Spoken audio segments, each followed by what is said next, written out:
আসসালামু আলাইকুম গাইস।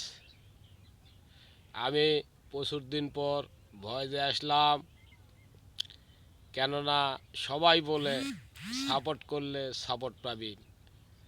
তে আমার এই ভিডিও আপনারা দেখা মাত্র আপনারা একটা লাইক, একটা কমেন্ট, একটা শেয়ার করবেন। অবশ্যই আপনাকে লাইক, কমেন্ট, শেয়ার ব্যাক দিব। আর আপনাদের প্রত্যেকটা কমেন্টের রিপ্লাই দিব। যদি আমার এই ভিডিওটা যদি আপনাদের মাঝে যায়া থাকে আর যদি আপনাদের ভালো লাগা থাকে, তাহলে অবশ্যই আমার এই ভিডিওটা আপনারা একটা শেয়ার করে দিবেন। সালাম আলাইকুম।